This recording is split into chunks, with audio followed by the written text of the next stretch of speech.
అనుబంధాలు 9వ భాగం. పోలీసులకు కూడా హత్య కాబడ్డ భద్రయ్య మీద సదభిప్రాయం లేదు. అతని మీద 2-3 క్రిమినల్ కేసులు నడిచాయి. మొదటి భార్యను అతనే చంపాడని పోలీసులకు నమ్మకం కుదిరినా బలమైన సాక్ష్యాధారాలు కోర్టు ముందు ఉంచలేకపోవడంతో కేసు వీగిపోయింది. ఆర్థికపరమైన నేరాల్లో కూడా అతని పాత్ర ఉంది. ఇతరుల సంతకాలు ఫోర్జరీ చేయడం, దొంగ నోట్ల చలామణి చేసేవాళ్లకు మద్దతు ఇవ్వడం వాళ్ళ దృష్టిలో పడింది. 2-3 నెలలు తన ఇంట్లోనే సరితను ఉంచింది నీలిమ. అయితే అత్తగారికి పిల్లలు ఇంట్లో ఉండటం నచ్చలేదు. గొనగడం మొదలుపెట్టింది. హైదరాబాద్ తను రాకపూర్వం పనిచేసిన అనాథాశ్రమం డాక్టర్ గారికి ఫోన్లో సరిత శివుడి విషయం చెప్పింది. వాళ్ళ రక్షణ బాధ్యత తీసుకోవడానికి డాక్టర్ సుందరం గారు ఒప్పుకున్నారు. స్వగ్రామం తీసుకువెళ్లి వాళ్లను అనాథాశ్రమంలో చేర్పించింది. కేసు విచారణకు అవసరమైనప్పుడు సరితను కోర్టులో హాజరుపరుస్తానని పోలీస్ ఇన్స్పెక్టర్కు చెప్పింది నీలిమ. 3 ఏళ్ల పాటు కోర్టులో కేసు నడిచింది. చివరకు లలిత తరపు న్యాయవాది వాదన నమ్మింది కోర్టు. ఏ పరిస్థితుల్లో ఆమె హత్య చేసిందో కోర్టు గమనించింది. స్వతహాగా లలిత నేర ప్రవృత్తి ఉన్న ఆమె కాదని, చిన్నపిల్లల మీద అత్యాచారం చేసిన వ్యక్తి మీద సానుభూతి చూపించాల్సిన అవసరం లేదని కోర్టు భావించి లలితకు 7 ఏళ్లు జైలు శిక్ష విధించింది. భారత శిక్షా స్మృతిలోని సెక్షన్ 302 కిందకు ఈ నేరం రాదని, అది హత్య కాదని, చిన్న ఆడపిల్ల గౌరవాన్ని కాపాడేందుకు లలిత ఆ హత్య చేసిందని తేల్చేసింది. నవీన్కు రత్నాదేవితో పరిచయం విచిత్రంగా జరిగింది. వర్క్షాప్కు బయలుదేరాడు. సిటీ బస్సులో ఫుట్బోర్డు మీద వేలాడడానికి కూడా కాలు పెట్టుకునే స్థలం లేదు. రోడ్డు మీద నడవడం మొదలుపెట్టాడు నవీన్. కొంత దూరం నడిచాక రోడ్డు పక్కన ఆగి ఉన్న కారు పక్కన నిలబడ్డ 35 ఏళ్ల పడత మీద నవీన్ దృష్టి పడింది. నోరు తెరుచుకుని ఆమె వైపు చూస్తూ నిలబడిపోయాడు. ఎల్లోరా శిల్పం ప్రాణం పోసుకుని ఎదురుగా నిలబడినట్లు కనిపించింది. దాదాపు 6 అడుగుల పొడుగు, పోత పోసిన బంగారపు విగ్రహంలా ఉందా మనిషి. ఒళ్లంతా వయ్యారమే. రంగురంగుల పూలతో నింపిన ఫ్లవర్ వాజులా నిటారుగా నిలబడింది. గులాబీ రంగులో ఉన్న చీర పమిటను తల మీద గుండ్రంగా ముసుగేసుకుని కొంగును పళ్లతో బిగించి పట్టుకుంది. ఆమె పెట్టుకున్న నల్ల కళ్ళజోడు మొహానికి మరింత అందమిచ్చింది. ఆమె ఉదరం తేనెతో నిండిన సరస్సులా కనిపించింది.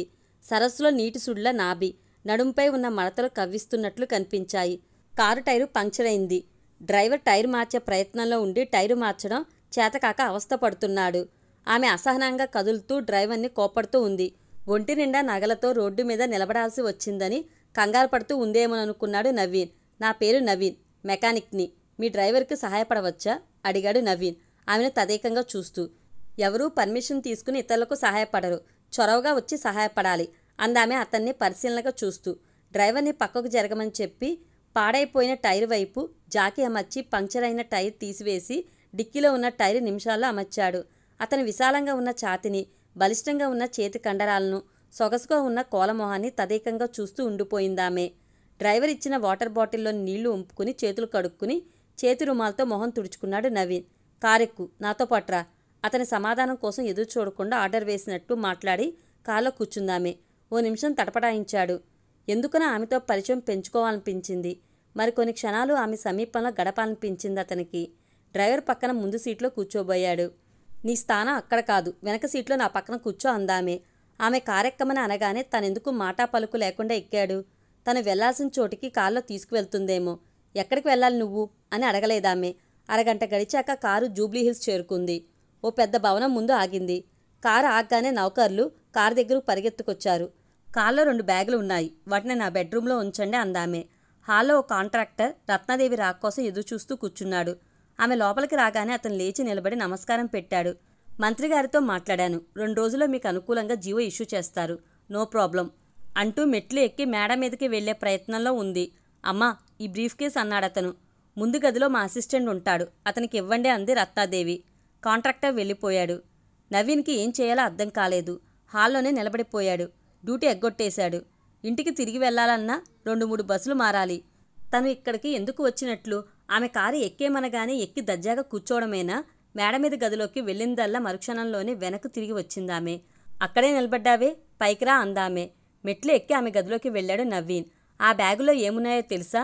కారులో నుంచి తెచ్చిన లెదర్ బ్యాగ్స్ వైపు చూస్తూ అడిగిందామె. కొత్త బట్టలో, పుస్తకాలో అనుకున్నాడు. తెలియదన్నట్లు తల అడ్డంగా ఊపాడు. జిప్ తీసి చూడు అందామె నవ్వుతూ. అతను బ్యాగ్లో జిప్ తీసి చూశాడు. వెలిసిపోతూ 1000 రూపాయల నోట్ల కట్టలు. అన్ని నోట్ల కట్టలను ఎప్పుడూ చూడలేదు జీవితంలో. కళ్ళు చెదిరిపోయాయి. ఆ మొత్తం సొమ్ము 2 కోట్లు. నగరం నడిబొడ్డులో ఉంది ఓ పెద్ద ఇల్లు. ఆ ఇంటి వారసులు పంపకాల తెగక కొట్టుకు చస్తున్నారు. వాళ్ళందరినీ బెదిరించి అదరగొట్టి తక్కువ ధరకు నేను కొనుక్కున్నాను. ఇప్పుడు ఆ ఇంటిని అమ్మితే స్థానిక నాయకుడికి నాకు చెరో 2 కోట్లు దక్కాయి అంది రత్నాదేవి పెద్దగా నవ్వుతూ. గదిలో అతను ఉండగానే కట్టుకున్న చీర తీసేసి నేత చీర కట్టుకుంది. దొంగచాటుగా ఆమె కేసి ఆబగా చూస్తూనే ఉన్నాడు నవీన్.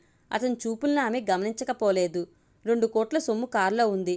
టైరు పంక్చరై కారు రోడ్డు మీద నిలిచిపోయింది. బ్యాగుల్లో నోట్ల కట్టలున్నాయని డ్రైవర్కి తెలుసు. అతను ఎవరితోనన్నా చేతులు కలిపి నన్ను పక్కకు నెట్టివేసి డబ్బు దొంగలించవచ్చు. దొంగలకు ఆచూకీ తెలిస్తే మా మీద దాడి చేసి డబ్బు కాజేయడానికి అవకాశం ఉంది. ఆ టెన్షన్ ఉండగా కారు దగ్గర నువ్వు ప్రత్యక్షమయ్యావు. నువ్వు నాకు నచ్చావు. కమాన్ పార్ట్నర్, భోజనం చేద్దాం పద అందామె అతని జవాబు కోసం ఎదురు చూడకుండా. డైనింగ్ టేబుల్ దగ్గర రత్నాదేవికి ఎదురుగా కూర్చున్నాడు నవీన్. 2-3 రకాల వెజిటేరియన్ కర్రీలు, నాన్ వెజిటేరియన్ ఫ్రై ఐటమ్స్ ఉన్నాయి. ఫిష్ కర్రీ కూడా ఉంది. నీకు నచ్చినవి వడ్డించుకో, మొహమాట పడకో అంది రత్నాదేవి. 3 రోజుల నుంచి అన్నం తిననివాడు ఆత్రంగా నోట్లో కుక్కున్నట్లు తినేశాడు నవీన్. డ్రైవర్ నిన్ను మీ ఇంటి దగ్గర వదిలిపెడతాడు. రేపు ఉదయం 9 గంటలకు కారు మీ ఇంటి ముందు రెడీగా ఉంటుంది. కారులో ఇక్కడికి వచ్చే అంది రత్నాదేవి. ఎందుకు? ఆ ప్రశ్న నోటిదాకా వచ్చింది. అడగలేకపోయాడు. ఎందుకనో ఆమె దగ్గర నోరు పెగలడం లేదు. సర్లే, ఏదో ఆదరంగా పిలిచి భోజనం పెట్టింది. మరుసటి రోజు రమ్మంది. 1-2 రోజులు మెకానిక్ షాప్కి వెళ్ళకపోతే కొంపేమీ మునిగిపోదు. తను ఎటు రియల్ ఎస్టేట్ బిజినెస్ చేయాలనుకుంటున్నాడు. ఆమెను సంప్రదించి సలహాలు తీసుకుంటే తప్పేముంది. కారులో కూర్చున్నాక నీలిమ గుర్తుకు వచ్చింది. నీలిమకు చెప్తే ఏమంటుందో. నీలిమ బంగారు బొమ్మలా ఉంటుంది, తన హృదయరాణి. మరి రత్నాదేవి సోయిగాలు తన్ని ఎందుకు కుదిపేస్తున్నాయి? ఆమెను చూడగానే మనసు ఎందుకు కలవరపడుతున్నది? తన మనసు తను నీలిమకే సొంతం. రత్నాదేవి ఆకర్షణీయంగా కనిపించింది కాబట్టి కన్నార్పకుండా చూశాడు ఆమె వైపు.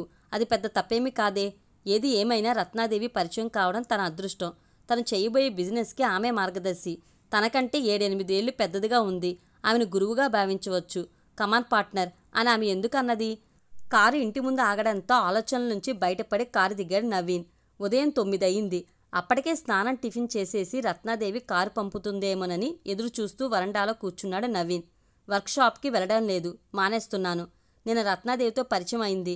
ఆమెను సంప్రదించి రియల్ ఎస్టేట్ బిజినెస్ మొదలు పెట్టాలనుకుంటున్నాను అన్నాడు నవీన్ నీలిమతో. కుర్చీ దగ్గరకు లాక్కుని నవీన్ పక్కనే కూర్చుంది. అతని చేతిని తన చేతిలోకి తీసుకుని ఆప్యాయంగా నిమిరింది. మనకెందుకు వ్యాపారం గొడవలు? నా MBA పూర్తయింది. 2-3 కంపెనీల్లో ఇంటర్వ్యూలకు కూడా వెళ్ళొచ్చాను. ఏదో ఒక కంపెనీలో ఉద్యోగం తప్పకుండా వస్తుంది. 10,000కు తక్కువ ఉండదు జీతం. మీరు మంచి కంపెనీలోనే మెకానిక్గా పనిచేస్తున్నారు. మనిద్దరికీ కలిపి దాదాపు 20,000 జీతం నెలకు వస్తుంది.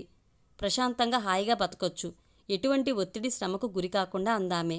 వ్యాపారం చేసే తెలివితేటలు ఉన్నాయి నాకు. కష్టపడితే ఏదైనా సాధించవచ్చు. 10,000 20,000కు సంతృప్తి పడితే ఎలా? లక్షలు సంపాదించే మార్గం దొరికింది.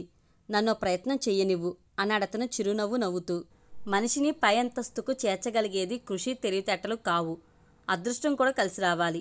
అపజయాలు ఆటంకాలు ఎదురైనప్పుడే విజయాలకు దగ్గరవుతాం. పోనీ నా ప్రయత్నం విఫలం అయిందనుకో, నష్టం లేదు. ఏ వర్క్షాప్కి వెళ్ళినా మెకానిక్ ఉద్యోగం ఇస్తారు. నాకున్న అనుభవం చూసి. నువ్వేం కంగారు పడకు. నాకు నీ సపోర్ట్ కావాలి అన్నాడతను దృఢంగా. అతని నిర్ణయంలో మార్పు ఉండదని గ్రహించిందామె. వాళ్ళిద్దరి సంభాషణ బస్వమ్మ వింటూనే ఉంది వెనక నిలబడి. అమ్మాయి, వాడేదో 4 డబ్బులు సంపాదించే వ్యాపారం చేసుకుంటానంటే అడ్డుపుల్లలు వేయకు అంది బస్వమ్మ. తల మరో పక్కకు తిప్పుకుంది నీలిమ. నీలిమ మనసు నొచ్చుకుందని గ్రహించాడతను. అదేం లేదులేమ్మా, నీలిమ నాకేం అడ్డు చెప్పడం లేదు. వ్యాపారంలో ఉండే సాధక బాధకాల గురించి చెప్తూ ఉంది. 1 సంవత్సరం నా దారిన నన్ను నడవనివ్వు నీలిమ. ఆ దారిలో ముళ్ళు ఉంటే నువ్వు చెప్పినట్లే చేస్తాను. నీ మనసు కష్టపెట్టి నేను ఏ పని చేయలేను. నాకు జయం కూడా కలగదు. సర్లేండి, మీ ఇష్టం నవ్వుమోహం పెట్టి అంది నీలిమ. కారు వచ్చి ఇంటి ముందు ఆగింది. నేనంటే రత్నాదేవి గారికి ప్రత్యేకమైన అభిమానం. చూసావా, కారు పంపించింది అన్నాడతను. వ్యాపారం చేసుకునే వాళ్ళు ప్రత్యేకంగా ఎవరి మీద ప్రేమ అభిమానం వలకబోయారు. వాళ్ళకి ఏదో ఒక ప్రయోజనం ఉంటే తప్ప అంది నీలిమ. రత్నాదేవిని తక్కువ చేసి మాట్లాడినట్లు అనిపించింది అతనికి. కార్ డ్రైవర్ ఆమె గూర్చి ఎంత గొప్పగా చెప్పాడు. అందరూ ఆమెను పొగుడుతారు.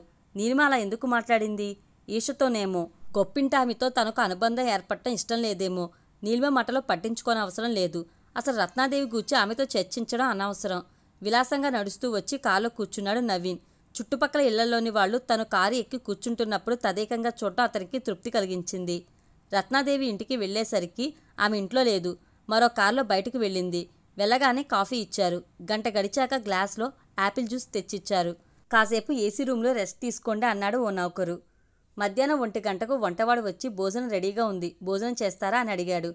2 గంటలప్పుడు రత్నాదేవి వచ్చింది. ఆమె వెంట 2 వ్యక్తులు వచ్చారు. మెరిసిపోయే తెల్లటి దుస్తుల్లో దర్పంగా ఉన్నారు. చేతి వేళ్లకు ఉంగరాలు, మెళ్ళో బంగారపు చైన్లు ఉన్నాయి. నవీన్ వాళ్లకు పరిచయం చేసింది. నేను చేపట్టబోయే కొత్త వెంచర్కి ఇతను పార్ట్నర్ అంది రత్నాదేవి. స్లీపింగ్ పార్ట్నరా, లైఫ్ పార్ట్నరా అడిగాడు ఒకతను. పెద్దగా నవ్వింది రత్నాదేవి. అతను దేనికి ఇష్టపడితే దానికే అనేసిందామె.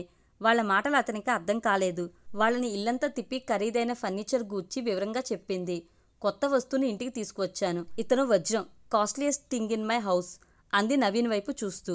ఆమె ప్రతి కదలిక అద్భుతంగా కనిపించింది. నవీన్ ఆరాధనగా ఆమె వైపు చూస్తూ ఆమె వెనకే నడుస్తున్నాడు. భోజనం చేశాక వాళ్లతో కలిసి వెళ్ళిపోయింది. ఆమెకు ఎన్నో పనులు. రాత్రి 9 గంటలకు తిరిగి వచ్చింది. కాల్లో నవీన్ని ఇంటికి పంపింది. వారం రోజులు గడిచిపోయాయి. రోజు అదే కార్యక్రమం. కాల్లో రత్నాదేవి ఇంటికి రావడం, అక్కడే పలహారాలు, భోజనం, ఇంటికి వచ్చిన వారిని పరిచయం చేసుకుని మాట్లాడటం, రాత్రిపూట 9ంటికి ఇంటికి తిరిగి వెళ్ళిపోవడం. ఇంట్లో పనివాళ్లు దగ్గరుండి ఏది కావాలన్నా అందిస్తున్నారు. రత్నాదేవి అసిస్టెంట్ కూడా నవీన్ని ఎంతో మర్యాదగా పలకరిస్తున్నాడు.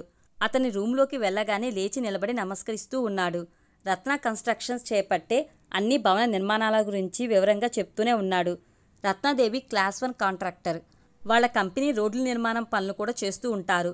దాదాపు 10 మంది ఇంజనీర్లు ఆమె కంపెనీలో పనిచేస్తూ ఉన్నారు. సికింద్రాబాద్లో ఆఫీస్ ఉంది. అన్నీ బాగానే ఉన్నాయి గాని ఏ పని అతనికి అప్పగించకపోవడంతో ఇబ్బంది పడిపోతూ ఉన్నాడు.